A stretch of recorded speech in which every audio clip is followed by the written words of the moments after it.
Magandang araw mga bossing. Try natin unit ni Sir Brendo. Ayan. Lapat bolt action po na long tank. Ayan. 24 inches long barrel, 12 groves, 2 cock, low and high power. Marconi scope 39x40. Original scope, hindi po siya class A mga bossing. Gawa po to ni Sir Henry Manlapat. Ang panganay na anak ni Tatang Esto. Ayan. Siya po yung gumawa niyan mga bossing. Available natin yan, marami tayong available na ganyan.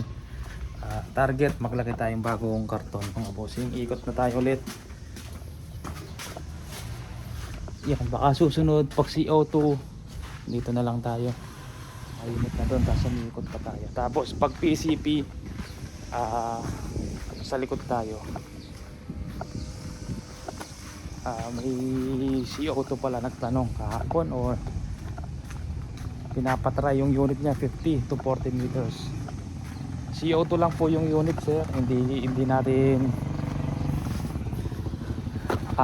matatry na kaganon kaganda yung grouping sa 15 meters. Baka 20 meters to 30 okay pa yung groupings, pero pagdating sa 50 CO2 ang unit, baka malaki na. Hindi kagaya ng PCP, malakas ang PCP kumpara sa CO2.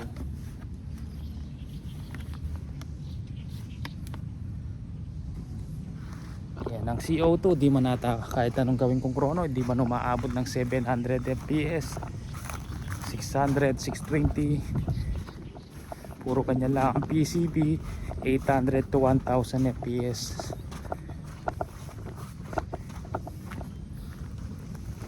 Siguro kung yung CO2 mo 177, baka maganda pa yung grouping sa 50. Pero kung gusto mong iisang butas sa 50 ang CO2, tinalo pa yung PCP sa competition nga po ng PCP.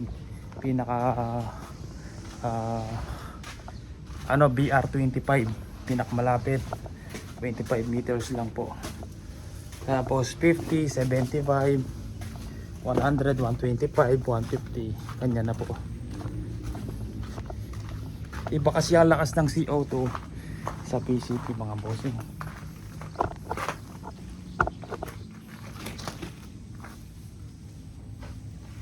Try natin mature. Tukak tayo mga bossing. Hindi ko pa na zero, hindi ko pa na try ito mga bossing. Ngayon pa lang. Yan, may bato lipad.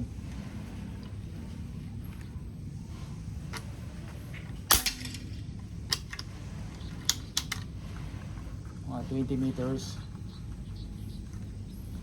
Pangatlo.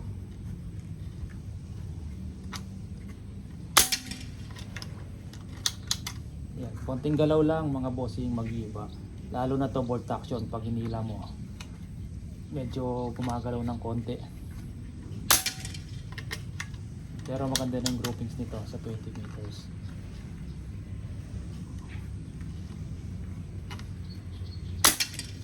Yan.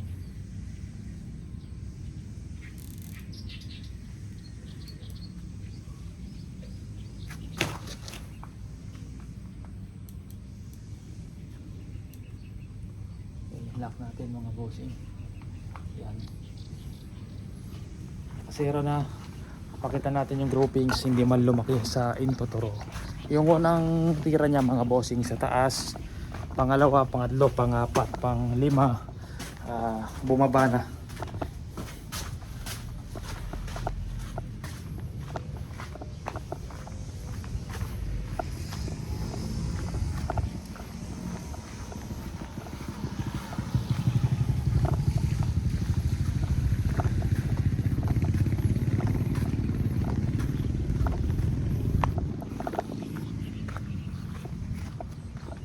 Ayan, sila parang yung tugmon.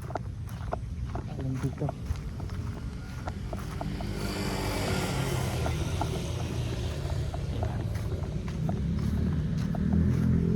Ayan mga boss, yung una sa taas, tapos yung apat tikit-tikit na. Ayan. Kita naman ayaw pang pumasok yung intuturo. Masikip. Ayan sir, pakita ko yung ASP ng unit nyo sir, para mapagkumpara nyo nga po kung ito yung sinubukan natin at yung dumating sa inyo.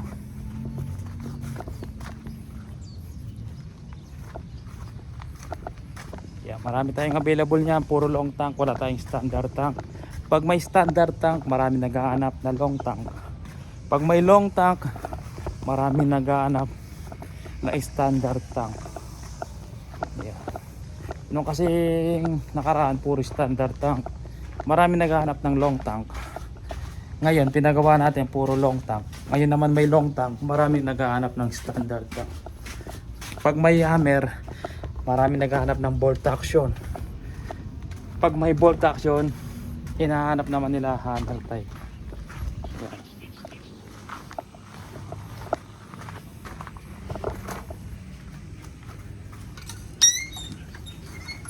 Pakita ko yung ASP. Yeah. Maria model mga bossing, pang left and right yan. Save lang sa Tornado, pang left and right. ASP. Yan, meron siyang itim dito. Doon. Mahogany. Woodstock.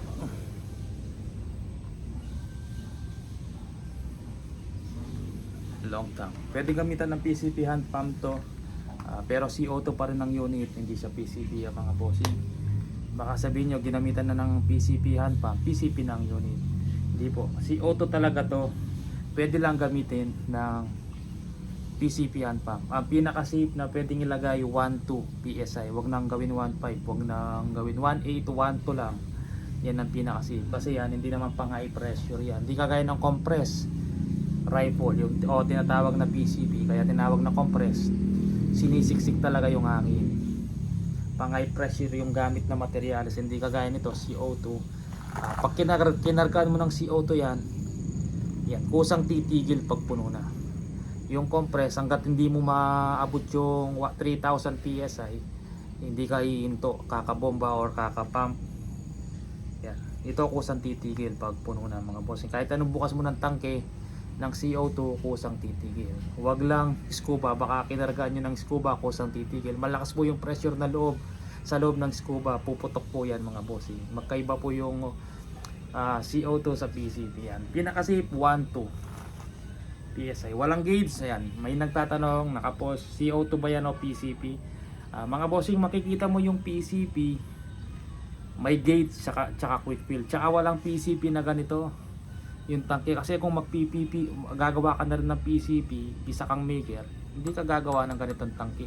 Kasi pag PCP ang compress, dilagyan mo ng 3,000, puputok lang yan ng konti. Hindi mo mapapaputok ng marami yan. Kailangan tube tank na malaki or battle tank para sulit po yung pagkarga. Pero yung PCP ganito, pag ganito yung tangke, hindi maganda mga bossing.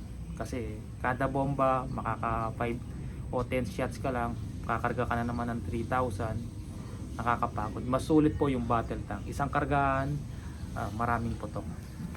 Ayan. Sige po, maraming salamat.